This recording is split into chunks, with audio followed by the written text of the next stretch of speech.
그래서 저를 탈락시켜 주셨으면 좋겠습니다라고 학생이 얘기를 하더라고요. 내일의 주인공은 바로 너이죠.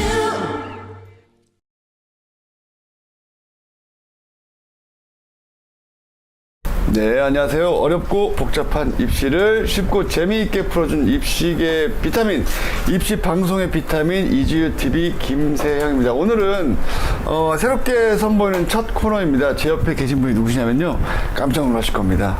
네, 예전에 외대부고 입학사정관도 하셨고요, 천안 북일고 입학사정관도 하셨고요. 본인의 소개는 너무 길어서 여기 이렇게 자막으로 이렇게 올라가도록 하겠습니다. 현재는 아발론 전체, 네, 유명하죠, 한때. 그리고 미래 전국의 특목자사 입시 시장을 휩쓸 아발론의 입시연구 소장님, 네, 박지훈 소장님 자리하셨습니다. 반갑습니다. 네, 안녕하세요. 네. 반갑습니다. 와, 정말 외대부고 천안 북일고 이름만 들어도 쟁쟁한 전국 단위 자사고잖아요. 예. 자, 그런 곳에서 학생들을 직접 선발하셨던 분과 이렇게 나란히 할 수 있다는 게 너무 가슴이 뛰고 좀 설레는 날이에요. 저도 그 이주에 이렇게 촬영을 올 수 있어서 지금 되게 많이 떨리고 있어요. 네. 그런가요? 제가 잘생겨서 떨리신 건 아닌 것 같고. 네, 그것도 네, 그러면 제가 잘생긴 걸로 하겠습니다, 일단. 그리고 저희 자막을 보셔서 아시겠지만요, 굉장히 쟁쟁한 학원에서도 아이들을 많이 지도하셨고, 그리고 다양한 학생들과 다양한 경험을 많이 하셨을 것 같아요. 일단은 소장님에 대한 소개를 아이들과의 기억으로 한번 대체해 보려고 합니다. 혹시 학생들을 선발하면서 많은 학생들을 만나셨을 텐데 그 중에 기억에 남는 학생이 혹시 있으신가요? 일단은 저기 뭐였지? 학생들이 면접 치러면 되게 많이 떨거든요. 되게 면접 가면 떨리죠. 네, 떨리죠. 애들이 그렇게 표현해요. 애들이 그 면접실 들어갈 때쯤 되면 심장이 너무 빨리 뛰어서 입 밖으로 튀어나올 나올 만큼 뛴다. 그래서 그만큼 떨린다라는 얘기를 하거든요. 네네. 그래서 애들이 떨고 있는 것도 충분히 알고 있고, 그래서 면접관들도 사실은 아이들 이제 긴장을 좀 풀어주고 면접을 진행을 하려고 해요. 하려고 하는데, 예전에 이제 외대부에서 면접을 보는데, 외대부고요. 네네. 전국 넘버원 명실공히 자타공인 전국 넘버원 전국 단위 자사고등학교. 좋은 학교죠. 네. 네. 외대부고에서 학생을 면접 볼 때 일화가 정말 흥미진진합니다. 면접을 보는데 네. 이제 그 면접관들도 이제 세 분이 들어가는데 각각의 이제 사실은 역할이 정해져 있어요. 그러니까 제가 이제 그때 했던 역할은 제가 이제 조금 그때 젊었을 때다 보니까 이제 학생 들어오면 본인 확인하고 뭐 이제 면접 방법도 이제 안내해주고 긴장 좀 풀고 이제 그렇게 다음 선생님한테 넘어가거든요. 그래서 학생이 이제 들어와서 학생이 이제 수험번호 이제 얘기해주길래 그 학생 서류 보면서 수험번호 맞는지 본인 맞는지 확인하고 있는데 말하는 목소리가 너무 떨리는 거예요. 그래가지고 놀라가지고 이렇게 딱 쳐다봤더니 애가 문 앞에서 정말로 온몸을 바들바들 떨고 있더라고요. 그래서 그래 저 혼자 이제 자리에 앉고, 그래서 자리에 앉으라고 한 다음에 뭐 이제 긴장을 되게 많이 풀어주려고 노력을 했어요. 집이 굉장히 먼 것 같은데 오늘은 어디서 어떻게 왔니? 뭐 등등등 이런 얘기들로 이제 긴장을 좀 푸는 시간들을 가졌는데 그 학생이 처음부터 정말 15분 면접이었는데 처음부터 끝까지 15분 내내 그 말을 하는데 성대가 계속 떨리는 거예요. 그래서 바들바들 떨면서 15분 내내 답변을 하고 갔거든요. 답변을 하고 갔는데 그 학생이 저기였어요. 그 거제도에서 온 여학생이었고 꿈이 이제 작가? 그래서 해리포터 작가를 능가하는 작가, 세계적인 작가가 되고 싶다? 이런 꿈을 가진 학생이었고 그런데 답변들은 되게 좋았어요. 노력했던 경험들도 되게 좋았고, 그러다 보니까 사실은 되게 긍정적으로 평가를 했고 끝나고 이제 나갔을 때 한 선생님이 이제 끝나고 학생 나가고 나서 이제 면접관들끼리 잠깐 얘기하거든요. 근데 한 선생님이 그렇게 표현하시더라고요. 나이 좀 지긋이 있으셨던 선생님인데 오늘 나는 내가 할 일을 다 했네 라고 하시더니 그런 표현을 쓰시더라고요. 왜요? 걔를 선발했다는 얘기죠. 정말 우리나라를 성장시킬 애를 자기는 이제 뽑았다. 그래 내 할 일은 다 했다. 라고 표현하셨던 것 같은데. 그 선생님도 멋지네요. 네. 그런 선생님도 있었고, 그 다음에 그 여학생이었는데 얘도 걔는 제주도 여학생이었어요. 이게 전국 단위 학교다 보니까 강원도부터 제주도까지 다 만나요, 애들을. 면접 보면. 굉장히 먼 지역에서 학생들 진짜 최고 우수한 그 지역에서 우수한 학생들이 와서 학교에서도 물론 그리고 집에서도 물론 여러 가지 면접 대비를 좀 해줬을 건데 그쵸, 네. 모의 면접도 같이 해보고 엄마랑 대화도 해보고 자 이런 질문에 이런 답변도 해보자라고 했는데 막상 가면 또 떠는. 맞아요. 많이 떨어져요. 근데 제주도에서 온 학생들도 혹시 많이 떨었나요? 아니요. 걔는 네. 그러니까 그렇게 떤다는 느낌들은 훨씬 덜했거든요. 네네. 덜했는데 걔는 왜 기억에 남냐면 답이 다 단답형이었어요. 그래서 15분 면접을 해야 되는데 네. 아니요. 정말 제일 길게 말한 게 한 문장? 이런 식이었어요. 그래서 면접관들이 저희가 말을 더 많이 했어요. 지원자 여기서 이 부분에 대해서 조금 더 설명해 줄래? 이거는 어떤 내용이니? 뭐 이런 식으로 저희가 훨씬 더 많이 물었는데 학생이 계속 단답형으로 얘기를 했거든요. 단답형으로 얘기를 해서 정말 저희가 열심히 묻다 저희도 이제 묻는 것도 한계가 있잖아요. 한계가 있다 보니까 나중에 이제 면접관들끼리 서로 쳐다보고 안 되겠죠? 그래서 그렇지? 그래가지고 그러면 수고하셨다고 나가셔도 된다고 하는 학생이 있었는데 제가 걔 면접 끝나고 정말 한동안 걔는 왜 그랬을까? 사실 많은 준비를 했을 거고 그렇죠. 그 다음에 그 15분에 답변을 하기 위해서 많은 노력들을 했을 건데 네. 왜 15분 면접을 채 5분도 꽤 못 쓰고 갔거든요. 그래서 그렇게 짧게 답변하고 갔을까라는 고민을 한동안 되게 많이 했었거든요. 많이 했는데 이 고민의 해답을 북일고에서 찾았어요. 북일고 면접에서 찾았는데 네네. 북일고에 이제 어떤 남학생이었는데 면접실에 들어와서 이 학생이 면접 시작하기 전에 이러는 거예요. 면접 시작 전에 선생님들한테 드릴 말씀이 있습니다 라고 하더라고요. 그래서 무슨 얘기냐 라고 해봐라 라고 했더니 그 학생이 했던 얘기가 자기는 사실 북일고에 지원할 의지가 없었습니다. 그런데 어머님이 지원서를 넣고 지원서를 넣으면서 1단계 합격을 해서 면접을 보게 되다 보니까 자기가 면접실까지 와게 됐다. 그런데 자기는 지금 학교에서 그 친구들이랑 고등학교 가서 동아리랑 활동하기로 한 것도 있고 그 다음에 여자친구도 생겨서 지금 현재 있는 지역에 고등학교를 가는 게 좋을 것 같다. 그래서 저를 탈락시켜 주셨으면 좋겠습니다 라고 학생이 얘기를 하더라고요. 저 같으면 선발하겠습니다. 아니 근데 생각해보세요. 걔 뽑았는데 걔가 지금 여자친구도 있고 그 친구들이랑 약속도 있는데 학교에서 학교 생활을 할 수 있을까요? 재밌을까요? 그런데 그렇게 당차게 얘기할 정도면 이 녀석 뭐가 돼도 될 것 같다라는 그렇죠. 어떤 뭐가 돼도 될 수 있는 학생인데 그 학생이 꼭 우리 학교에 와서 성장한다는 보장은 없잖아요. 차라리 그렇군요. 자기가 원하는 환경에서 공부를 하는 게 얘한테 훨씬 더 유리할 수 있는 상황이지 않습니까? 그러다 보니까 걔가 본인이 그렇게 원한다면 사실은 떨어뜨리는 게 맞죠. 그래서 이제 점수를 좀 낮게 잡아서 떨어뜨렸던. 근데 걔를 경험하고 나서 든 생각이 그때 그 학생도. 제주도 학생도 그래서 답변이 짧았던 게 아닐까라는 생각을 한번 해보긴 했었어요. 그런데 선생님 말씀을 잠깐 듣다 보니까요. 아까 그 선생님께서 그 나이 지긋하신 선생님께서 그렇게 말씀하셨다고 했잖아요. 오늘 난 할 일을 다 했다. 우리나라를 발전시킬, 빛낼, 그리고 우리 학교를 빛낼 자원을 내가 선발했다. 그 선생님도 멋지셨는데 그 학생이 꼭 북일고에서 성장할 필요가 있을까요?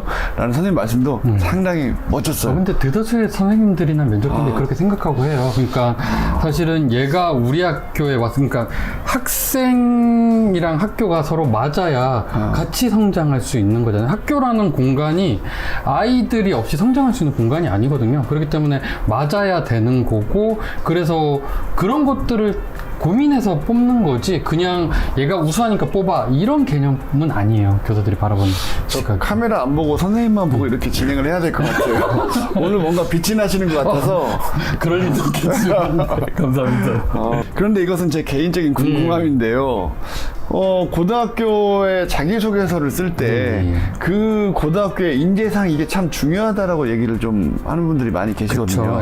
그쵸, 실제로 그 고등학교의 인재상이라는 것에 포커스를 맞춰야 되는지 아니면 그 학교에서 이루어질 미래의 학교 생활을 그냥 인재상이라고 생각하고 글을 써도 되는 건지 이 부분에 대한 것이 약간의 논란이 좀 있거든요. 근데 생각을 해보세요. 그 학교별로 인재상이 있잖아요. 네네네. 인성, 창의성, 뭐 자율성, 외대포, 뭐 아니면 다른 여러 가지 단어들을 사용하는데 네. 사실은 그 단어들이 굉장히 포괄적이고 포괄적이죠. 폭넓은 단어예요. 그러면 그렇죠. 대다수의 내용들이 그 안에 충분히 들어갈 수 있거든요. 그렇죠. 그러니까 도덕 윤리적인 상황들에 맞다면 네네. 그렇다면 사실은 그 인재상에 뭔가 맞춰서 날 못 보여준다면 그게 더 문제 아닐까요? 아, 그럼 그 인재상이라는 것은 굉장히 포괄적인 용어이기 때문에 그렇게 포괄적인 것에서 너가 자신 있는 부분을 보여줄 수 있는 것이 당연하지 않겠니? 근데 그게 준비가 안 되어 있다면 넌 아직은 더 발전이 필요한 학생이구나 라고 판단해야 된다는 아니 근데 말씀이시죠? 나 궁금한 게 네.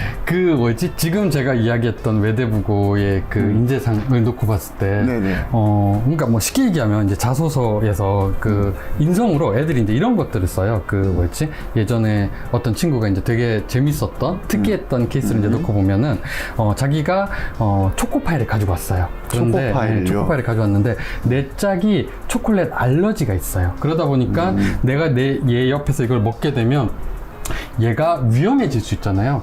그래서 화장실에 가서 먹고 왔어요. 아... 배려한 거죠. 이거 진짜 자소서에 실제 있었던 사례예요. 그래서 사실 면접관들도 그거 읽고 빵 터졌어요. 네네네. 이게 뭐지 하고 빵 터졌는데 그런데 그것도 배려고 그렇죠. 제3세계 국가에 가서 학교를 지은 것도 배려고 그렇죠. 그다음에 뭐 그 뭐였지 제3세계 뭐 어떤 국가에서 의료봉사를 가서 응급수술에 참여했던 것도 배려고 나눔이에요. 네. 그렇다면 그 중에 높낮이를 따질 수 있는 거는 존재하지 않고 그렇죠. 이거 셋 다 인성을 뜻하는 거잖아요.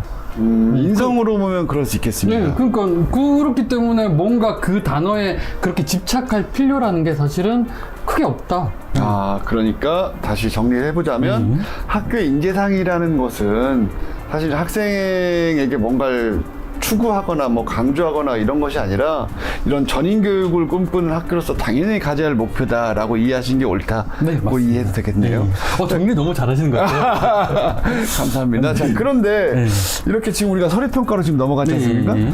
그 말씀하신 것 중에 인성 관련해서도 즐거운 사례가 사실은 저는 이 친구가 참 계속해서 기억에 남을 것 같아요. 네. 우리 군대에서 초코파이로 네, 군대 얘기 그만할게요. 네. 자, 그런데 그거 말고도 또 이 학생이 참 특이했다라는 것들이 읽고 보면은 사령관분들이 평가를 하실 때 이 학생은 참 기억에 남네라고 어떤 호감을 가질 수도 있을 거잖아요. 그쵸, 네. 자, 그런 사례가 또 있을까요?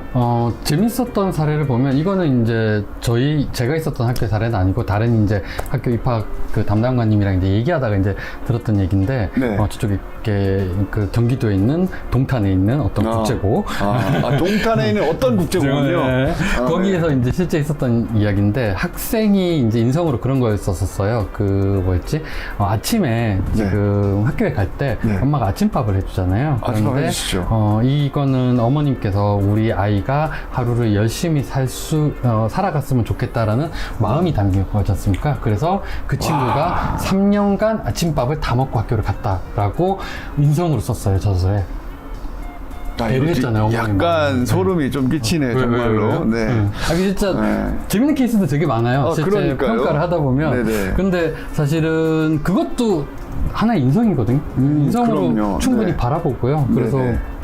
제가 항상 아이들한테도 그렇고 학부모님들한테도 이야기하는 게 희소성을 가진 인성 뭐 이런 것들 찾지 마라. 평가장에서 실제 평가자는 하루에 한 50편 정도의 서류를 평가를 해야 돼요. 제가 테스트 해봤는데 한 53편 넘어가니까 오바이트가 쏠려요. 그래가지고 선생님들 50편까지만 하자라고 해서 끊었는데 50편 정도의 서류들을 매일 평가를 하다 보면 그걸 한 일주일간 하시거든요. 근데 하다 보면 사실은 희소성이라는 의미는 사라져요. 그래서 희소성보다는 본인한테 의미 있었던 활동을 써라. 그게 너한테 면접에서 훨씬 유리할 수 있다. 이렇게 이야기를 많이 드리고요. 그다음에 근데 선생님 말씀하신 거 보세요. 초코파이. 희소성인데요? 초코파이 희소성일까요? 네, 희소성이죠. 초코파이를 학교에서 먹는 게 희소성일까요? 그리고 엄마 밥 3년 동안 밥 해준 엄마 희소한 분이신데요? 그 어머님이 희소하셨어요. 그 생각은 못했네요. 학생만 바라보다 보니까 어머님은 그 생각을 못, 평가자로서 참 부끄럽습니다. 네. 그 생각을 못 했다는 생각이 저는 드네요. 이 얘기 너무 재밌어요. 네. 다른 것도 좀 더 말씀해 주세요. 네. 그 뭐였지? 저런 학생도 있었어요. 그 남학생이었던 것 같은데 네. 얘도 외대부고였는데 네. 그 축구를 되게 좋아하다 보니까 축구를 되게 열심히 했고 그래서 그 허벅지가 몇 센치로 자기가 두껍다라는 거를 강조한 학생이 있거든요. 그래서 그 글을 읽은 선생님이 정말 그 말씀하셨어요. 얘 허벅지가 정말 두꺼운지 확인해 보고 싶다. 그런 이야기를 했던 애도 있었고 그 다음에 또 뭐 저기 있지. 그 자소서에 이제 실험을 좋아하다 보니까 네. 실험을 집에서 많이 했고 그래서 불이 날 뻔했었다 이런 얘기를 쓴 애가 있었거든요. 얘는 되게 고민했어요.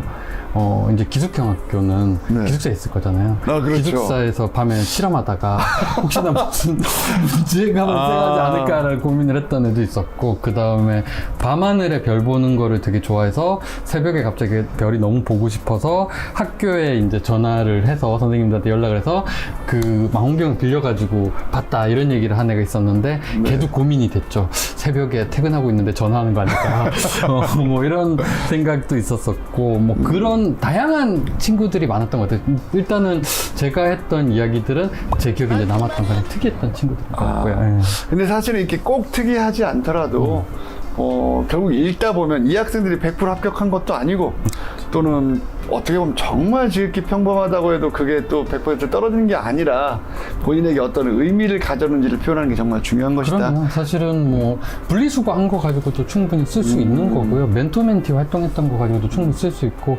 얘네들의 그 어떤 활동이기 때문에 높낮이가 있어야 된다. 특이하기 때문에 높낮이가 있어야 된다. 이런 시각으로 바라보지 않아요. 평가자. 그러면 이거 선생님 평가자로서가 아니라 학교에서 이제 근무한 한 명의 직장인으로서 네. 또 그때도 경험들이 또 있을 거잖아요. 네. 오늘은 선생님에 대해서 소개를 한 날이니까요. 예. 이렇게 다양한 에피소드를 말씀하시다 보면 저런 분들이 또 입학 담당관, 입학 사정관 하시는구나 라고 즐거운 대리만족을 하실 것 같아서요. 오늘은 그 얘기를 좀 나눠보겠습니다. 일단은 그 뭐였지 학교들이 생활들이 되게 빡빡해요. 그러니까 애들이 자기 계획을 짜야 되고 그거에 맞춰가지고 하루하루를 살아가다 보니까 되게 힘든 나날들을 살아가거든요. 근데 예전에 그런 학생이 있었어요. 그 잠깐 어디 움직이고 있는데 어떤 여학생이 이제 저한테 오더니 선생님이 저 면접 보셨다고 기억나시냐고 하더라고요. 네. 일단 기억이 안 납니다.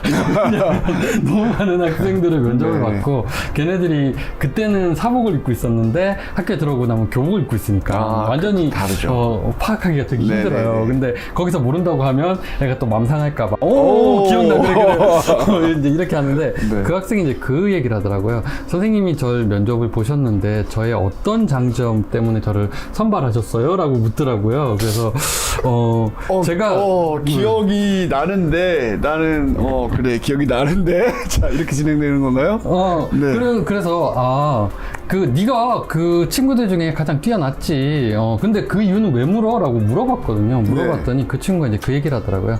자기가 열심히 노력하는데 노력한 만큼 결과들이 잘 안 나오다 보니까 본인의 장점이 뭔지가 궁금하대요. 그래서 그러면 내가 지금 당장은 그것들을 다 떠올릴 수 없을 것 같고 그때 너와 관련돼서 내가 했던 자료들을 한번 찾아보고 내가 얘기를 해줄게. 너 몇 학년 몇 반이니? 라고 해서 물어보고 나중에 걔 자료들을 좀 찾아봤어요. 찾아봤더니 어떤 강점들을 이제 저희가 봐서 평가를 했잖아요. 그래서 그 이후에 이제 쉬는 시간에 걔 교실에 이제 찾아가서 불러서 이런 장점들이 있었던 것 같아. 있어 너에게. 그러니까 지금 노력해서 안 보인다고 너무 슬퍼하지 말고 그냥 네 길을 쭉 나갔으면 한다. 그걸로 충분히 너는 성장할 수 있고 발전해 나갈 수 있다라는 그런 이야기를 했던 친구들도 있고요. 그래서 그 친구가 그러니까 이게 나한테 와서 그런 질문을 하다 보니 이게 계속 신경이 쓰여요. 그래서 1년에 한두 번 걔네 교실 지나갈 때 되면 잘 지냈나? 이렇게 한번 쳐다보고 보면 인사 한번 하고 했던 그런 기억이 남는 친구도 있고요. 그 다음에 말씀하신 것 같은 사례가 제가 한번 저도 비슷한 얘기를 제 제자한테 들었는데 그 포스텍에 갔는데 포스텍에 이제 사정관분들한테 그래서 여쭤봤대요. 선생님, 저는 일반고에서 성적이 그렇게 우수한 것도 아니고 우리 학교 1등도 아니었는데 제가 왜 뽑혔을까요? 그분도 기억나지. 기억나는데 선생님이 서류를 찾아보고 다시 한번 둘이 같이 조정을 하는 그 동호회래요. 그래서 자주 만난대요. 그래서 선생님 그 동호회 시간에 다시 한번 얘기해 주면 안 될까? 뭐 이렇게 했다는 기억이 나는데 그런데 그 일이 있은 후에도 둘이 사회생활 하면서 선생님이랑 연락을 하고 한다고 하시더라고요. 그러니까 어떻게 보면 이게 학생들이 좀 더 우수한 학생이 어떤 학생인가를 보는 측면도 있지만 아까 말씀하셨던 인성 관련 서류 평가한 것도 분명히 영향을 미치는 것이고 그쵸. 그리고 학교 생활에서 어떻게 적응하여 잘 살고 있는가에 대해서 입학 담당관이시면서도 관심을 가질 수밖에 없는 한 명의 교사로서의 입장이 또 있는 거네요. 그렇죠. 일단은 교사는 자기한테 질문한 학생한테 짐이 생겨요. 뭔가를 답변해 줘야 된다는, 뭔가를 도와줘야 된다는 짐이 생기는 것 같아요. 그래서 그 짐을 내려놓기 위하여 뭐라도 계속 찾아가서 줄 수밖에 없는 그런 사람들인 것 같습니다. 약간 숙연해주고 제가 녹화가 이렇게 흘러갈 거를 상상을 못했는데 정말 마음에 이렇게 묵직해지면서 제가 이렇게 근데 어떻게 해야 될까요? 언제부터 그럼 재밌는 얘기로 가보죠? 그럴까요? 자, 특이했던 기억 다시. 이게 학교마다 또 급식이 되게 틀려요. 급식. 급식이 되게 틀린 게 그 외대부고 뭐 저기 뭐였지 경기외고 북일고만 놓고 보더라도 뭐 다른 학교들도 가서 급식을 많이 먹어봤는데 이 세 개 학교 제가 그래도 학교에서 1년 이상 몇 년씩 있었던 학교만 보더라도 제일 큰 차이가 외대부고는 느낌이 되게 그 뭐였지 깔끔한 느낌 이런 게 많아요. 그러니까 스파게티가 나오더라도 스파게티 종류가 3가지가 다 나와요. 그래서 그것들 아이들이 원하는 만큼 먹을 수 있고 그 외에 뭐 닭다리나 이런 것들이 같이 나오는 그래서 뭐 신의 급식 뭐 이렇게 불리잖아요. 그렇죠. 그 사진도 엄청 유명하게 나오잖아요. 화려한 급식들이 되게 많이 나와요. 근데 북일고에 가서 근무를 하는데 북일고는 급식실에 갔더니 감자탕 삼각국이 나와. 그래서 처음에는 문화 충격이었어요. 급식으로 나는 충격을 받아서 되게 고민했는데 고민하다가 든 생각은 여긴 남학교라서 그런가? 그런 생각을 했던 기억이 있고 경기외고는 급식이 좀 아기자기한 느낌들? 이렇게 시커멓게 조금 이렇게 그러니까 다양하게 좀 더 그런 느낌들이 강했던 것 같아요. 그러니까 이게 학교 급식만 해도 느낌들이 굉장히 다르다라는 것들을 많이 봤었고 그 다음에 학교에서 있다 보면 되게 그 뭐지 재밌는 이야기들도 많아요. 그러니까 그 아이들끼리 그러니까 북일고 애들이 이제 어떤 반 친구들이 점심시간에 이제 밥을 먹으면서 뭔가 책을 보든 단어장을 보든 이런 것들을 하는 것들이 이제 문화처럼 확장이 되더라고요. 그러다 보니까 그 반 친구들이 점심시간에 오면 다 급식실에서 밥을 먹으면서 책을 하나씩 끼고 있는 그리고 그게 며칠 지나면 그게 그 옆반까지 넘어가서 죄다 그러고 있는 막 이런 분위기들이 그러니까 그런 문화들이 되게 쉽게 만들어지거든요. 집단 문화가 생기잖아요. 그렇죠. 아이들이. 집단 문화가 생기는데 뭐 그런 경우들도 되게 많이 봤었고 그 공대에서 사랑 고백할 때 하트 모양 수학 공식을 써주셨더니 성공했더라 그러면 전부 다 포스트잇에 그거 써서 다니잖아요. 그쵸. 마음에 든 여학생 가면 이렇게 붙이고 왔는데 정작 그 여학생은 문과라서 몰라. 자, 뭐 그런 케이스인데 너무 아재 개그였나요? 그렇구나. 그러면 아까 저 궁금한 것이 아까 말씀하신 것 중에 약간 지금 잘렸지만요. 제가 아까 말씀드렸던 학생처럼 그 졸업하고도 또 연락을 이어간 학생들이 있을 것 같아요. 지금 사실은 학교에 있었던 친구보다는 학원에서 제가 가르쳤던 친구들이 연락이 요즘엔 또 학원에서 또 끈끈한 게 있으니까요. 이제 그 차이가 학교에서는 잠깐 제가 도와주는 관계인데 학원에서는 사실은 어떻게 보면 얘네들이 입시를 준비한다는 게 그 15년, 16년의 나이인데 그 나이 동안에 가장 큰 산을 지금 넘어가는 거예요. 그러다 보니 되게 많이 무섭고요. 애들도 되게 많이 떨어요. 되게 많이 걱정하고 고민하고 그러다 보니 이게 사람이 위기를 같이 넘고 나면 되게 친해지잖아요. 동지의식이 생기죠. 네, 맞아요. 그러다 보니 얘네들 학원에서 같이 했었던 수업을 했던 친구들이 굉장히 많이 연락을 주더라고요. 주는데 그 중에서 이제 가장 기억에 남는 남학생이 한 명 있는데 이 친구가 왜 기억에 남냐면 어느 날 이제 다른 애들을 통해서 이제 들려오는 얘기가 친구가 밖에서 자기는 이제 외대부고 지금 졸업했거든요. 졸업하고 지금 대학 갔는데 박지훈 선생님의 수제자라고 우기고 다니려고 하더라고요. 그러다가 어느 날 이제 저한테 이제 SNS로 연락이 와서 네. 제가 이제 수제자라고 얘기하고 다니는데 그렇게 얘기해도 될까요? 라고 벌써 얘기는 다 해놓고 저한테 묻길래 뭐 충분히 가능하다라고 얘기했는데 사실 고맙죠. 그러니까 그 나를 기억해주고, 그러니까 너희들이 힘든 시간에 같이 도와주고 같이 성장할 수 있도록 같이 했던 거는 맞는데 그만큼 나도 배우고 얻은 것들이 있는데 나를 스승이라고 해준다면 저야 되게 고맙죠. 그래서 고맙다라는 얘기를 했던 친구들도 있고, 그 다음에 특히 많이 울었던 애들이 나중에 연락을 더 많이 해요. 특히 여학생들. 그래서 면접 연습 같은 거 하다 보면 특히 여학생들이 우는 경우가 있어요. 그렇죠. 답변하다가 우는 경우가 있는데, 이제 사실 그거죠.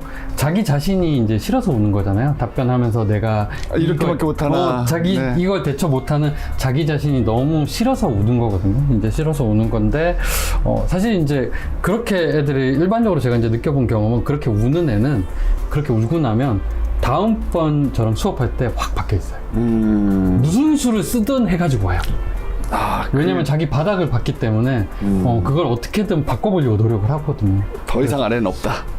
그건 모르겠어요. 근데 아무튼 그런 친구들이 꼭 성공해요. 한번 울었던 아이들은 자기 자신의 그런 모습을 다시는 보기 싫고, 그래서 자기가 할 수 있는 모든 노력을 통해서 성장해 나가더라고요. 그런 친구들도 있고, 그 다음에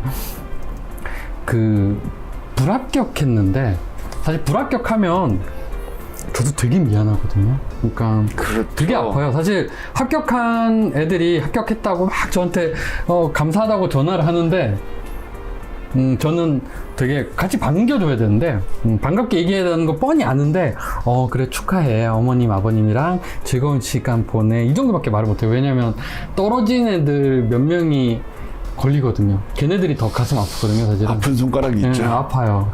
되게 아픈데, 근데 이게 떨어진 애들 중에 저한테 막 장문에 글을 써서 보내는 친구들이 있어요. 그러니까,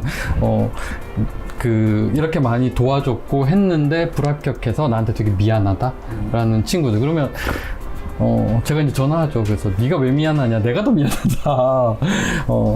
이제 그런 친구들도 있고. 근데 그런 친구들이 나중에 더 잘 돼요. 보면.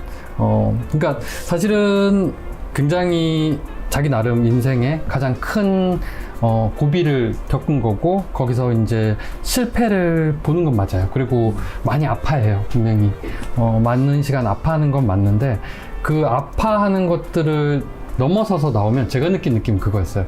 걔는 어떤 고등학교에 가든 그 고등학교에 있는 전교생이 경쟁자가 아니라 자기가 못 간 고등학교에 그 애들이 경쟁자가 되고, 그렇게 고등학교 3년을 살더라고요. 그러면 사실은 걔는 본인한테 정말 철두철미하게 살 수밖에 없거든요. 그래서 항상 좋은 결과로 가는, 그래서 그런 것들을 보면 그것도 의미가 있구나라는 생각을 하지만, 그래도 이게 가리키다 보면 내 자식이다 보니까 합격하는 게 좋죠. 안 아팠으면 좋겠다는 마음이 들어요. 부모 마음이랑 비슷한 것 같아요. 비슷한 것 같고, 아는 선생님이랑 이제 그런 얘기를 한번 했거든요. 이 일을 하면서 느끼는 게, 나는 1년마다 짝사랑을 한 번씩 하는 것 같다. 그래서 몇 명의 친구들을 짝사랑하고, 그들이 성공하던 어떤 경험을 하고 떠나고 나면 나의 짝사랑은 끝나고 새로운 짝사랑을 또 시작해야 되고, 그래서 평생 나는 이렇게 매년 짝사랑을 하는 사람이어야 되나 보다라고 제가 존경하는 선생님이 있는데, 그런 말씀을 드렸더니 교사의 숙명이지 라고 얘기하시더라고요. F시네요.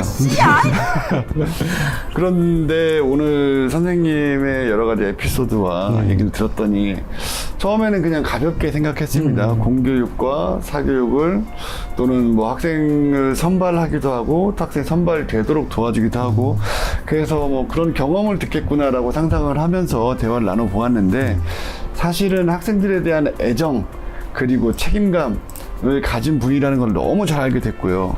그렇기 때문에 이런 선생님께서 지도하시는 아발론의 발전이 그 학생들의 입시 결과가, 또는 합격으로 이어지지 못했다고 하더라도, 만약에 자 그렇다고 하더라도 분명히 더 좋은 학생으로 성장할 수 있도록 바탕을 만들어 주실 분이라는 그런 확신이 듭니다.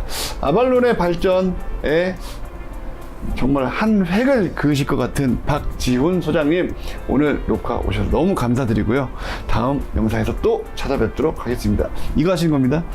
좋아요, 구독 눌러주세요. 네, 알겠습니다. 자, 좋아요, 구독 눌러주세요.